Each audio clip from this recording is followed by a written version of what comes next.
Have you ever wondered why some people growing up in the hood have a poverty mindset instead of an investing mindset?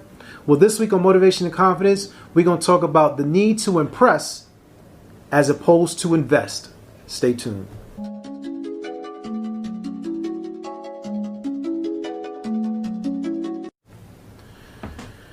All right, everybody worldwide, you're now tuned into Motivation and Confidence, where we help you do your daily best. And I'm your host, Tom Danger.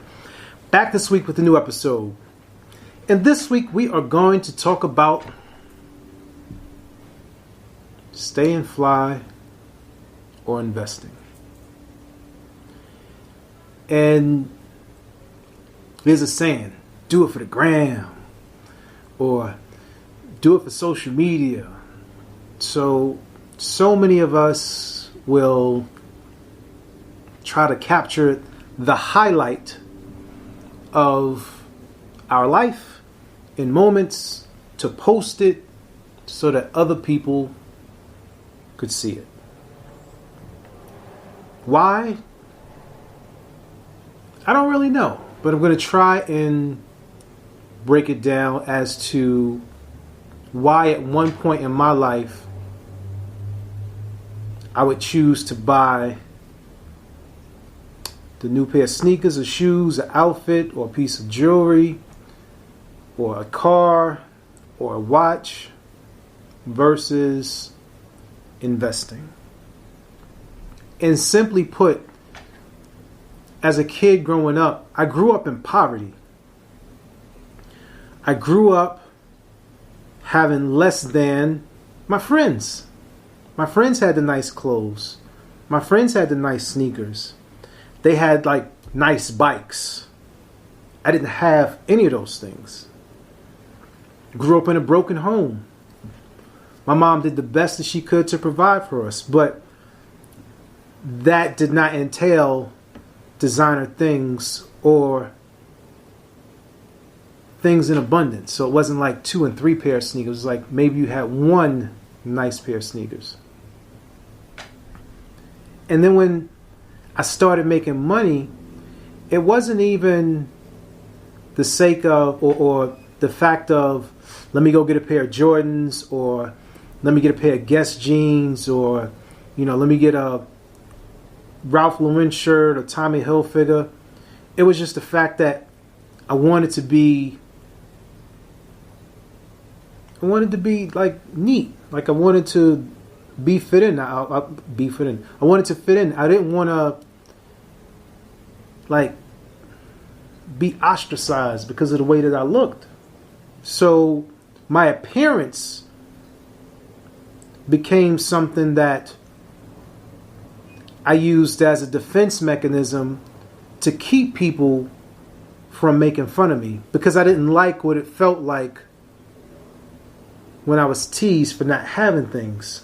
So I knew, like, okay, at least if my haircut is fresh and my clothes is fresh, that's one less thing that people could say about me.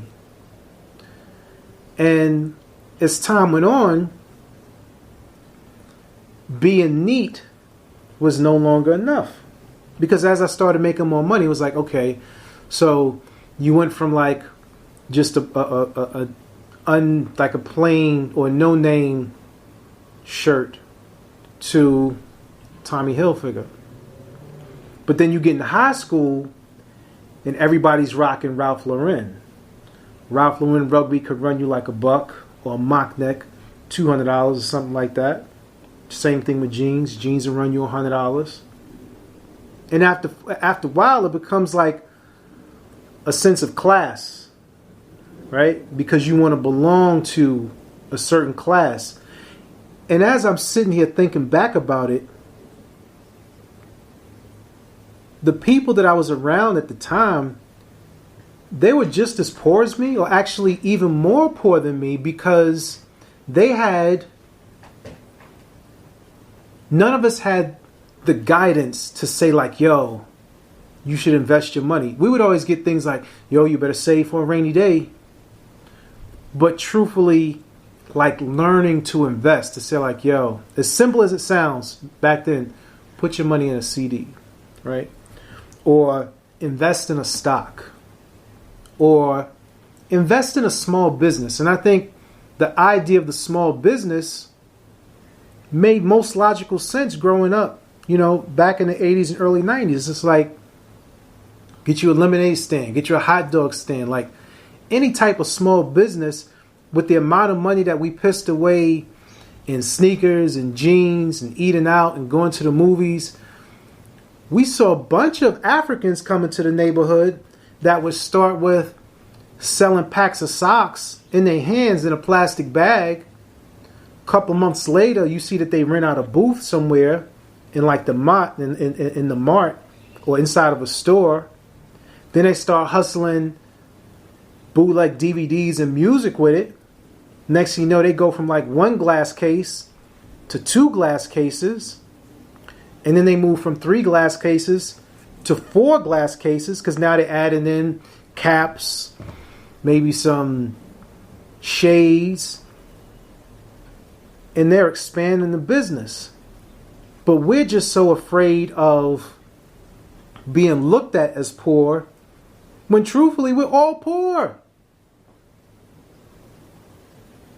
We were all poor growing up. Even if you had on a nicer pair of sneakers than me, you were still poor, because we were still confined to the same area. Our parents still lived in the same neighborhoods. We did not go away to sleepaway camp. We did not take vacations to resorts. Even that in itself could be a waste of money. But just looking back at it, like we were all in a poverty mindset. And the only small businesses that we really did see were the things that came with fast money. Selling drugs, sticking people up, just doing wild stuff that could basically jeopardize your freedom. So when I look back at the question as to why we didn't invest, it's because we were too busy trying to impress. We're so busy trying to impress each other to say, like, I'm not poor, when in fact, we were very poor. And some of the families in the neighborhood, they had investments in their property. They bought brownstones. They got income tax money back, and, they would buy property in the South, or they would invest back into the current property that they have. Or one of the things that my grandmother was really good about was learning how to stretch a dollar. And that basically meant if you had a pair of jeans, or if you had a shirt, or if you had a blazer, and the elbows got frayed, right? You didn't just go out and buy another blazer just because. You would figure out, you would take it to a tailor, or you yourself would find patches and put patches on it and basically wear that jacket for as long as you could. So the poverty mindset basically came about from the conditions that we're in, or that we were in. And being an avid reader,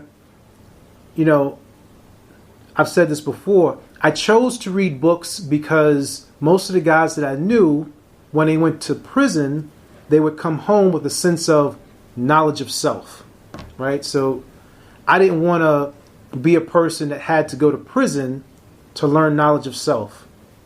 And even when you say knowledge of self, basically we're talking about self-awareness. So I took the time to read To Think and Grow Rich, Rich Dad, Poor Dad, Art of War, 48 Laws of Power. In those same books, I gave those books to my oldest son so that he could read it. And then it's been a mission of mine to show my children, like, you can be an entrepreneur. If you draw, you can sell your drawings. If you make bracelets, you can sell your bracelets. When you're making money from your chores, learn how to put it into a bank account so that they can gain interest, because you're starting now when you're 8 years old. So by the time that you're 18, you have a little nest egg to allow you to jumpstart in life so that you don't have to start from the bottom.